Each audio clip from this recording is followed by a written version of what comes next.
So after that joke, let's get started. This is 4.3, definite integrals.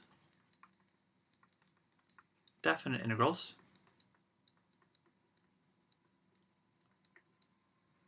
What is a definite integral and how do we use it?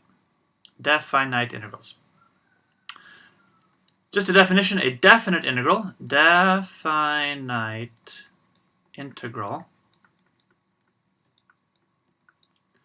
is the area under a curve,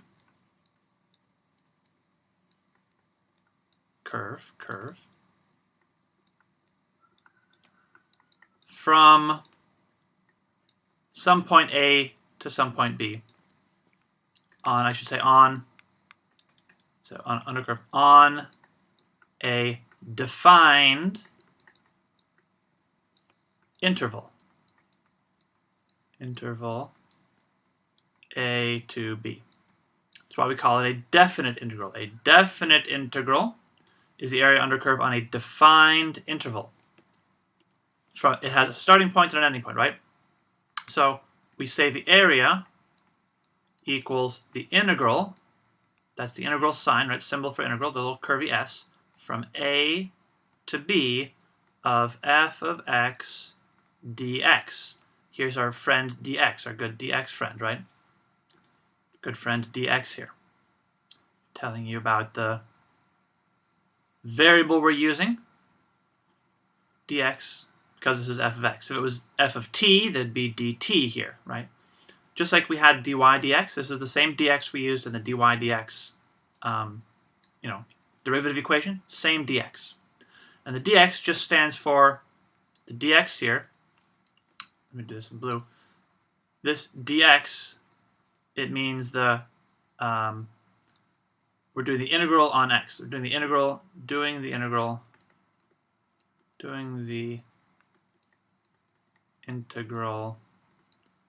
on the x direction.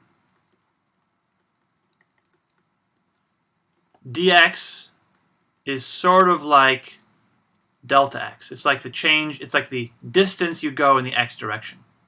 The change in x. It means change in x. Change in x. So a definite integral is the area on a particular function, right? The defined area.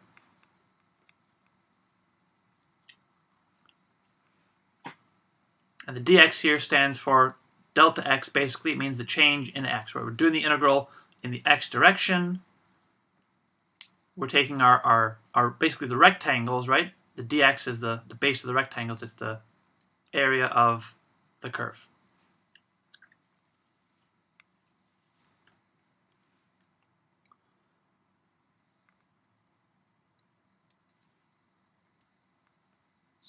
The dx means we're doing the integral on the x, right? The x is our variable.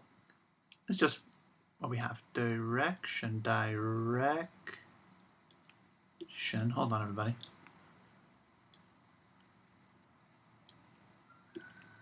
Integral in the x direction. There we go. So that's what a definite integral looks like, right? The integral from a to b on a defined interval, right? That's why we call it a definite integral. It's a particular area of a function. Now there are some rules about definite integrals that are important to know. So there's some rules here about definite integrals. So let me just draw a little curve here, right? So we have some curve here, right? Going like this, and like this, from some starting value A to some ending value B.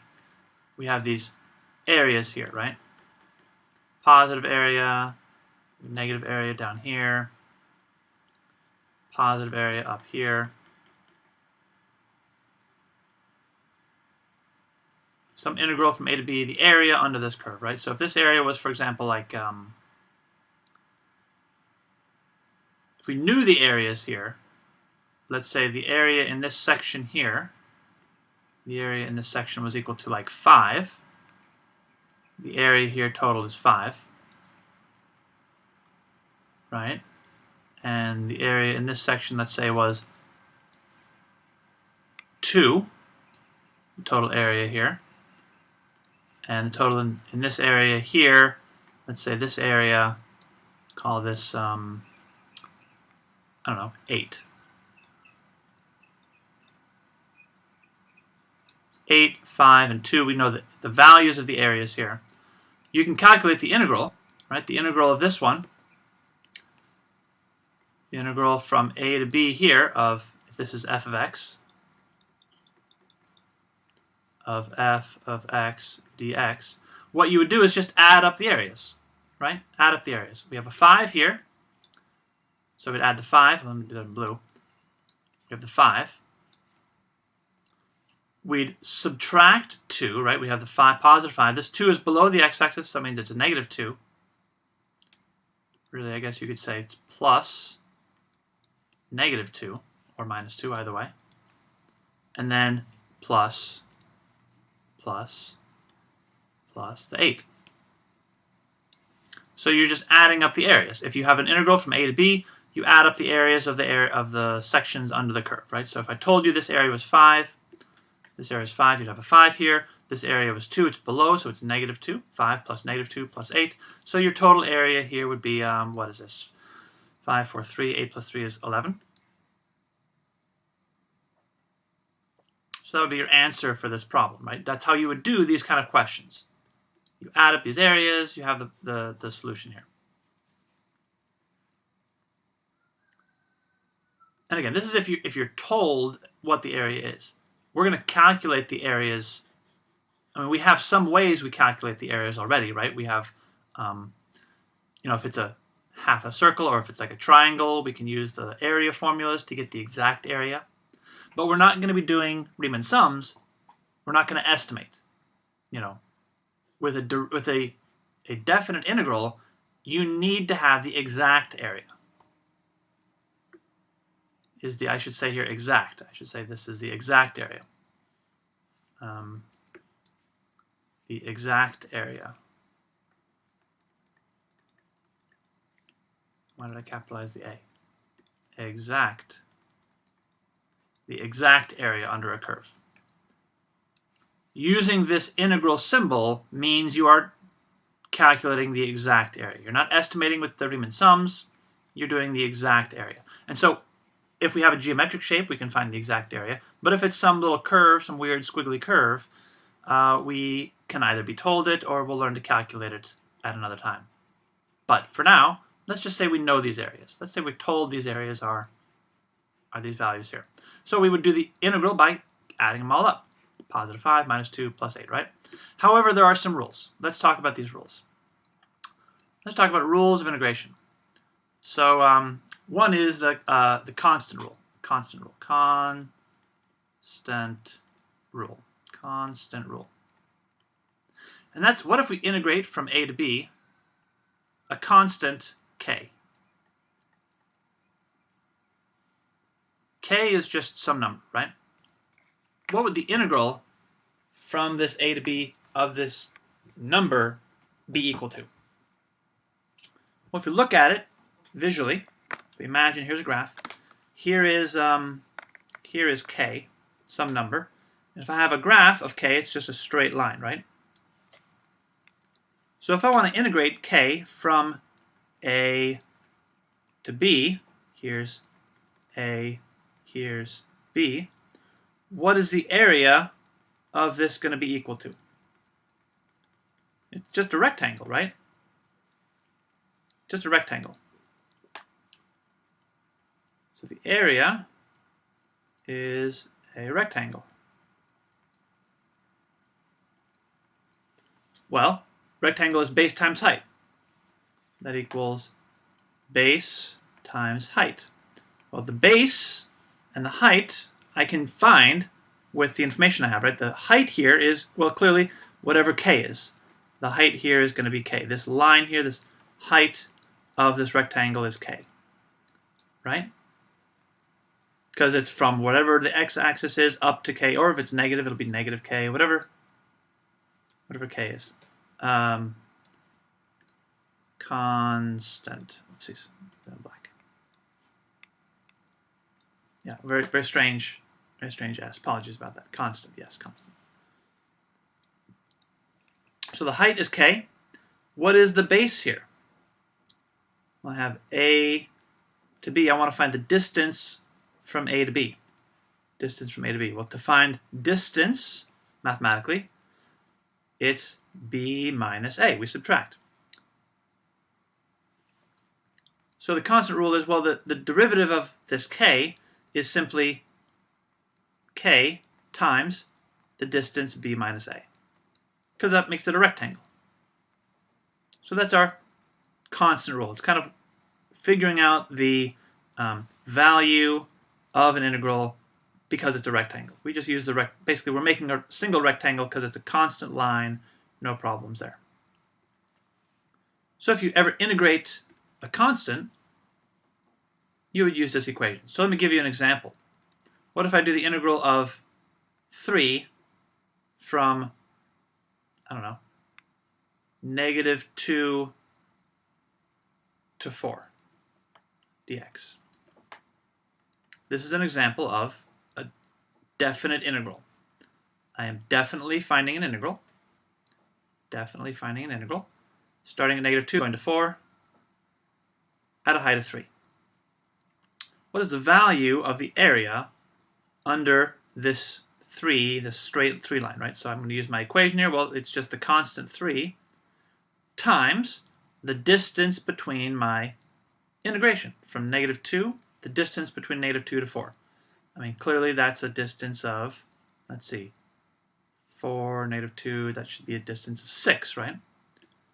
4 minus -2, which is going to be 3 times 6, which is going to be 18.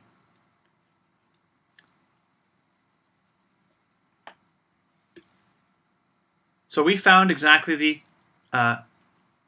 integral, the exact value of the area under this specific equation, whatever, right under this 3, this constant number.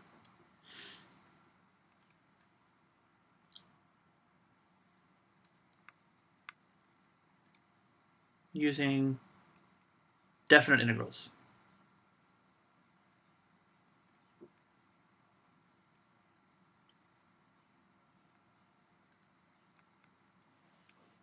So the rule of a constant.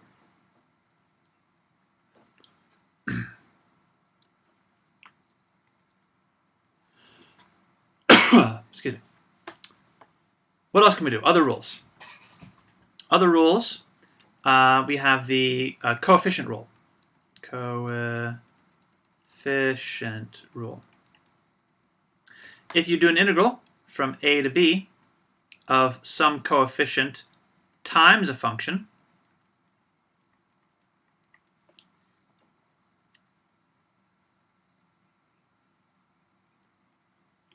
so let's say we have some, like, 2 times x squared, some coefficient in front of an equation, 2x squared, or some function like this.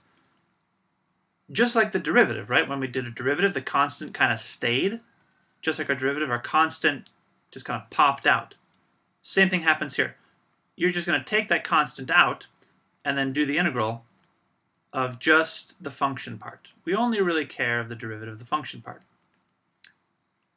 So pop the constant out and then do your integral of the x values and then find out that answer, multiply it by the constant, by the coefficient. So the coefficient just pops out. Goes out of the equation, and we have it out front.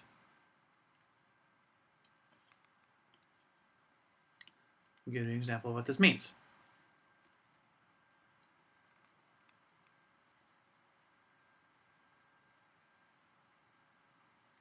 If I know the integral from, let's say, 1 to 5 of f of x is equal to, like, let's say 6, I want to find the integral from 1 to 5 of 5 f of x dx.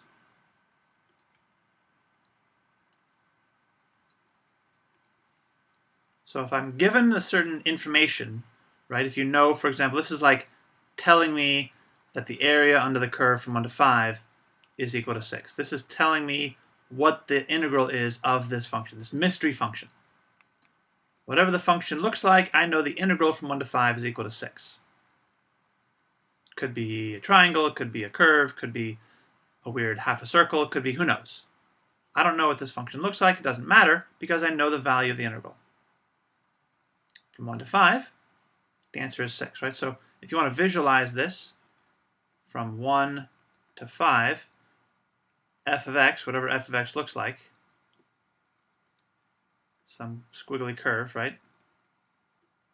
The area under there, area is 6. Whatever the function looks like, we know from 1 to 5, the area is 6.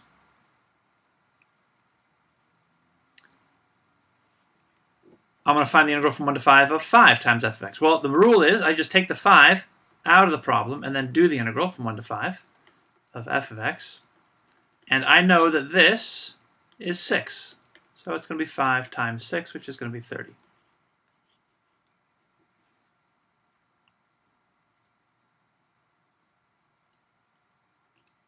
Right, so you just take the constant out, get the integral part that you know.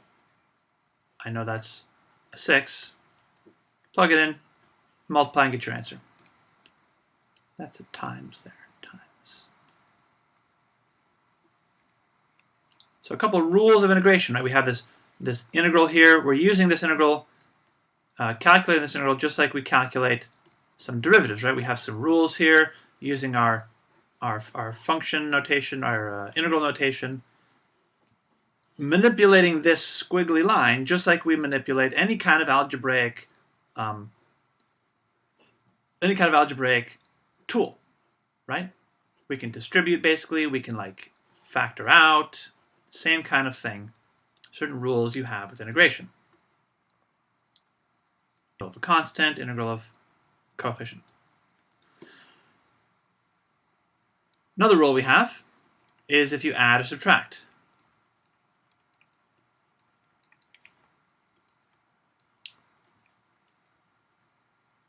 If you have the integral from a to b of two functions adding together, f of x plus g of x dx.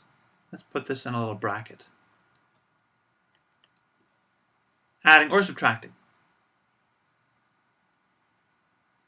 Adding or subtracting. Works the same way for both.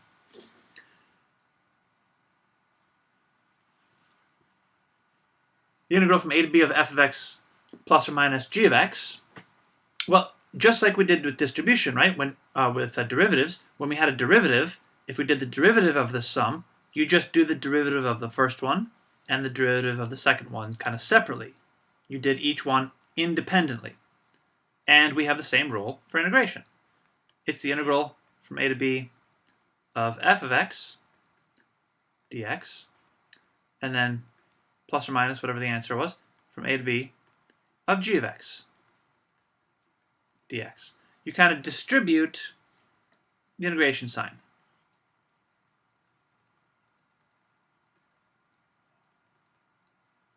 Distribute the integral.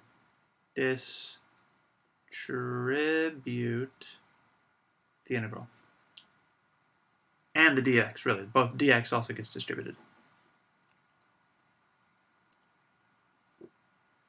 So you give that definite integral sign, you give the definite integral sign to both the f and the g.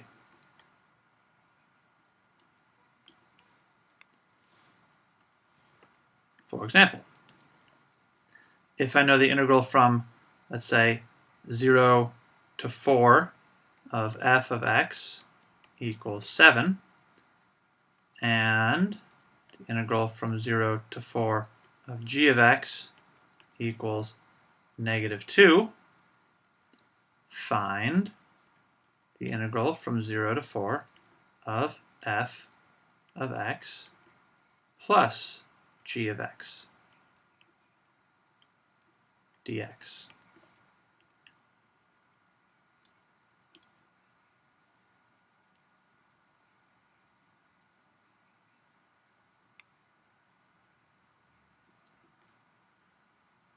I'll give you a moment to write that down.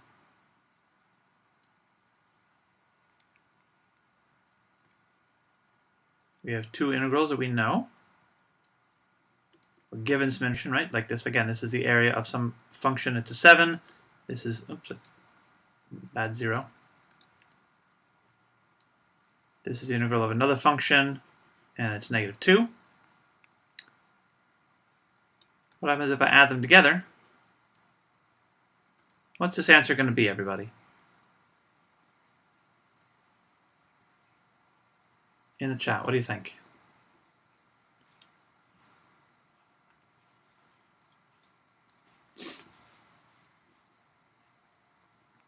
What do you think the answer is going to be for this equation? If we add together the derivative of f and g. Well, the derivative from 0 to 4 of f, we know that part, and we know the derivative of 0 to 4 of g, right? So that if we do the distribution, we're going to say this is 0 to 4 of f of x dx plus, right, because we're adding, the integral from 0 to 4 of g of x dx. Again, that's a 0. Yeah, and we know that this part is 7, and we know that this part is -2. 7 plus -2 is 5.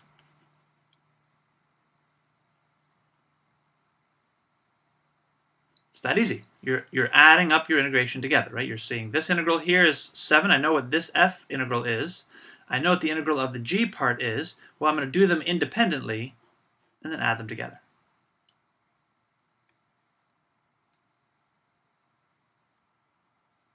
Easy.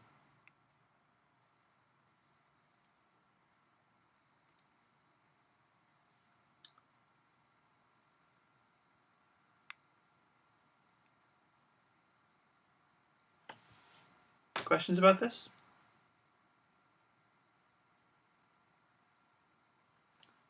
All right, what about multiplication? Ooh.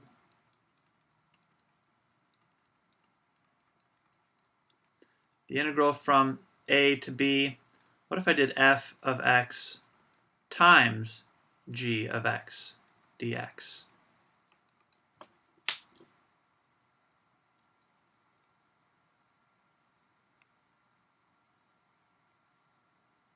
Can I distribute just like I did with the addition, subtraction? Can I distribute?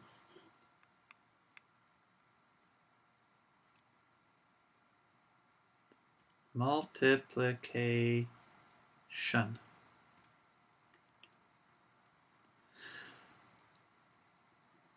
In mathematics, addition subtraction usually is pretty straightforward. But multiplication and division, things can get a little complicated. Like when we, multiplied, for example, complex numbers, right? A plus bi. Adding them was easy. Just add the real part, add the imaginary part. No problem. But multiplication of imaginary numbers, of complex numbers, you had to do the distribution, you had an I squared, and you had to do all kinds of stuff. Division was even more complicated, right? Division, you had to rationalize the denominator and simplify all this stuff.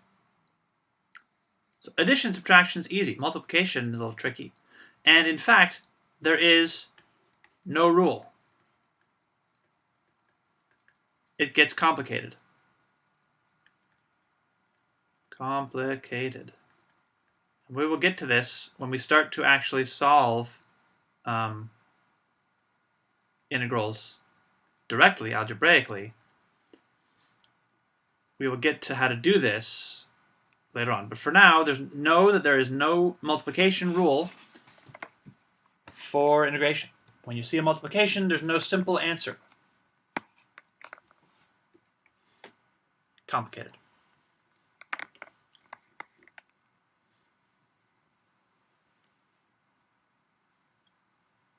So sometimes they try to trick you. Oh, the integral of this multiplied by this. That's easy, right? Not so easy.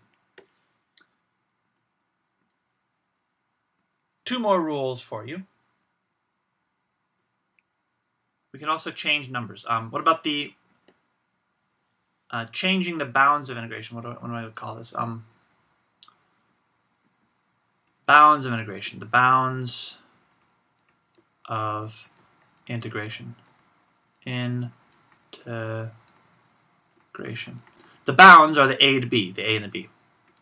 So there's a couple special rules about looking very carefully at where you start and where you end. A couple rules about looking very carefully at where the integral starts and ends. For example, the integral from A to A of f of x dx. The bounds of integration are these values here and here. Right? Here and here, looking at where you start and where you end. So our first example, right, if we do an integral and we start and end on the same number, the integral from A to A of any function at all is always 0.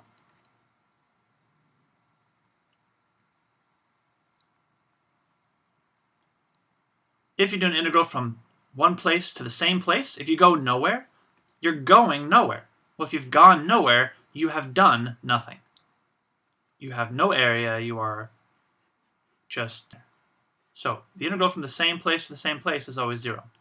So for example, if I said, okay, what's the integral from 3 to 3 of 2x squared plus ln of the cosine of e to the x minus 7 x to the 2/3 power blah blah blah dx, right?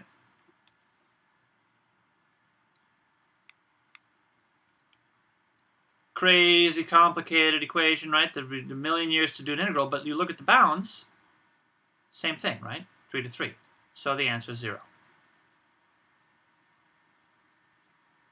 Doesn't matter what the equation is. You have a bunch of addition, subtraction, multiplication, division. Doesn't matter. Whole thing, derivative is 0.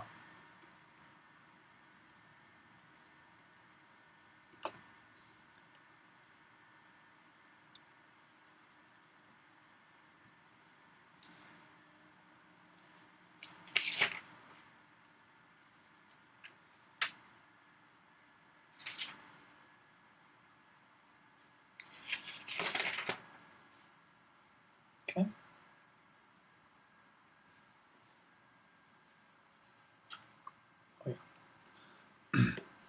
Another one.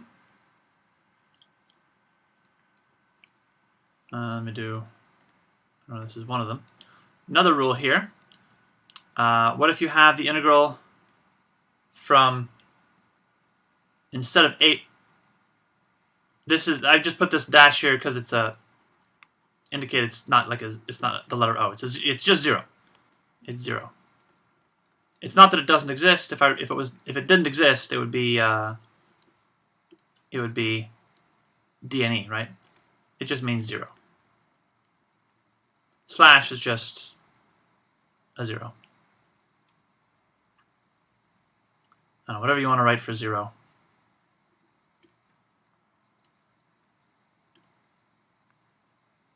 Yeah, it means 0. All right, so another one. What if I have the integral, instead of from A to B, what if I flipped the integral backwards from B to A of f of x dx? What if I reverse the bounds? And this is the same bound. What if I reverse the bounds? Instead of going from A to B, it goes backwards from B to A. Well, all that does to the integral is make it negative.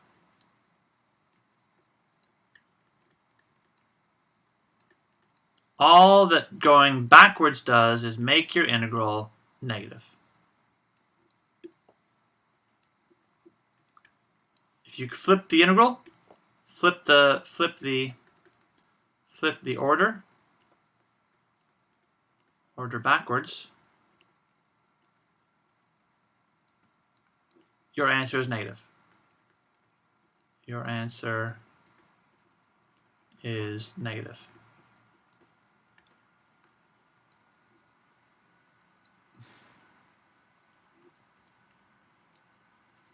So for example, if I know the integral from, let's say, 2 to 9 of f of x dx is equal to 17, and I want to find the integral from 9 to 2 of f of x dx.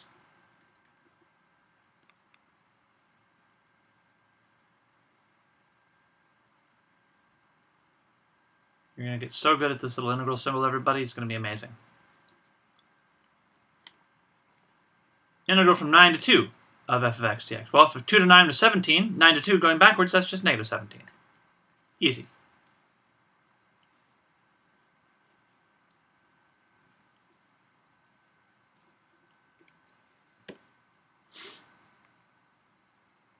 Easy.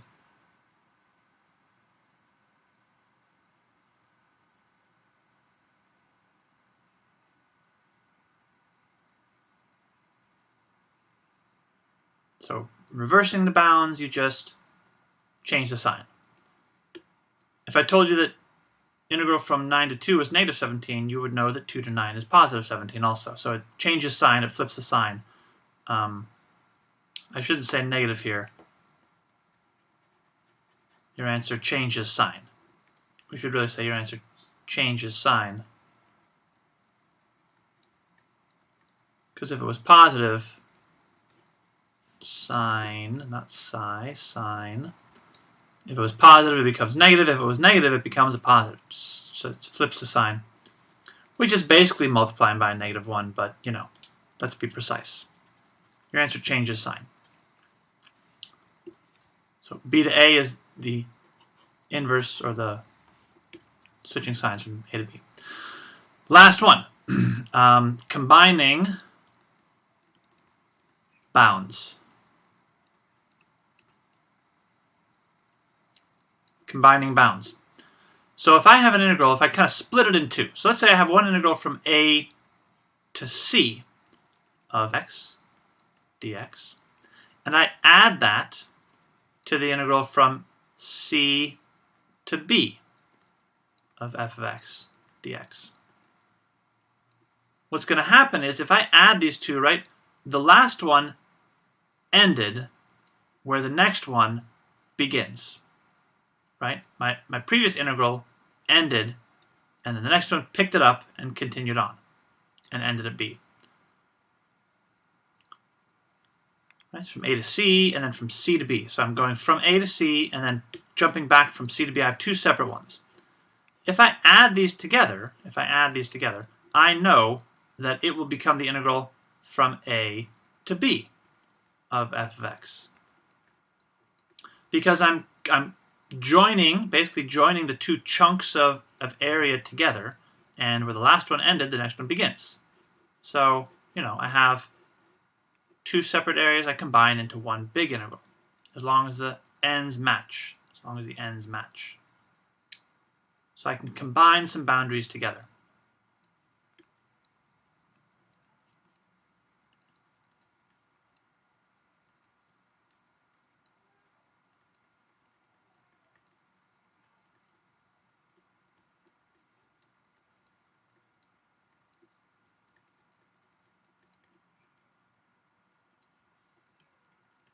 So for example,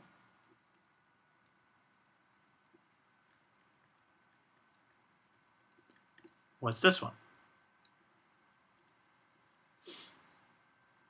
So if I have an integral from -2 to 0 of f of x, it equals 4, and the integral from 0 to 7 of f of x is equal to f of x dx.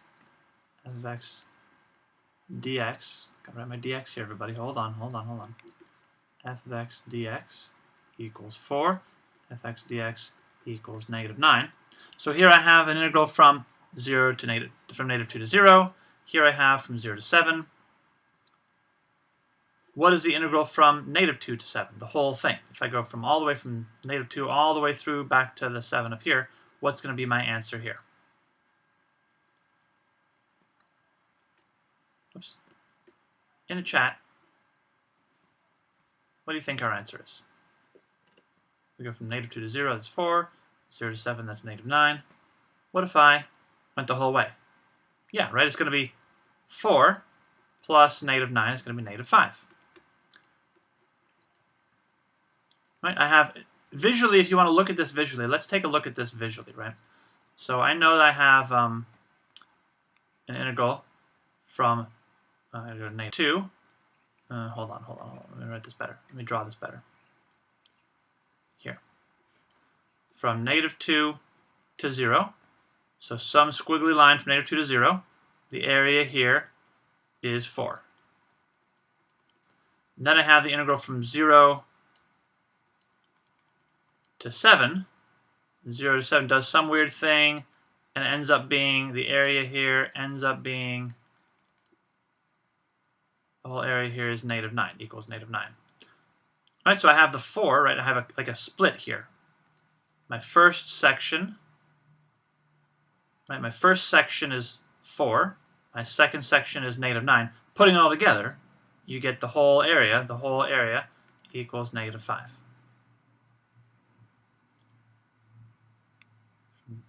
-2 all the way to 7.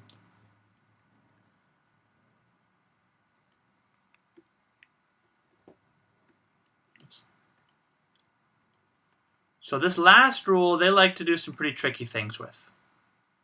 So let me give you another one. The integral from, let's say, 1 to 10. 1 to 10 of f of x dx equals, let's say, 14. And the integral from 5 to 10 of f of x equals, let's say, 8. Find the integral from 1 to 5 of f of x.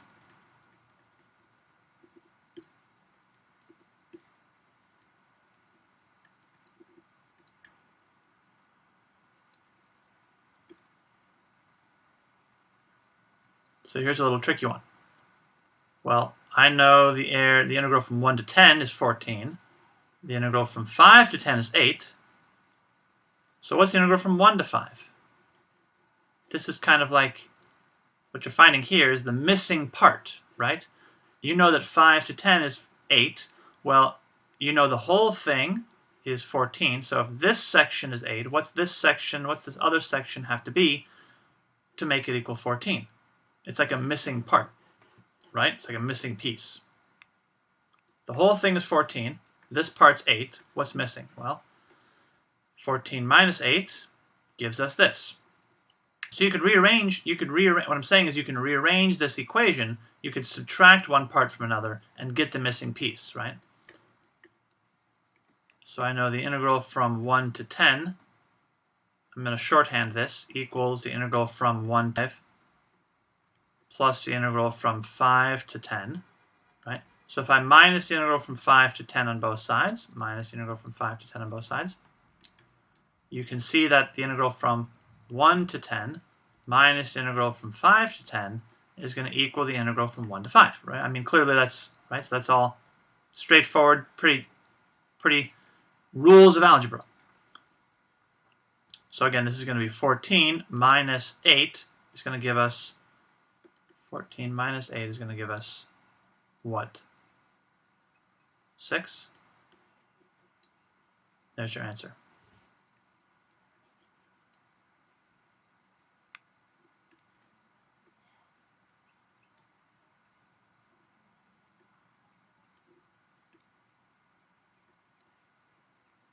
Does it make sense, everybody?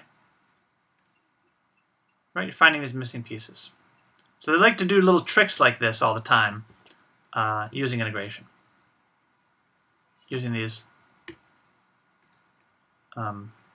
limits of integration, right? The boundaries of integration.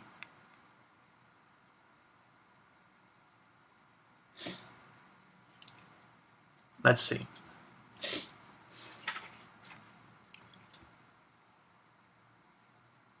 Any other tricks I need to show you? Well, let's go over some tricks here. Let's do a little practice.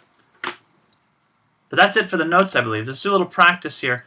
Using these rules now that we have these rules of integration, we have the add subtract rule, right? The coefficient rule, the k in front. We know about the adding and subtracting. We know there is no multiplication rule. So that's a little thing we'll have to get to later. And we know now about the bounds of integration, right? If you do the same integral from a to a, it's a 0.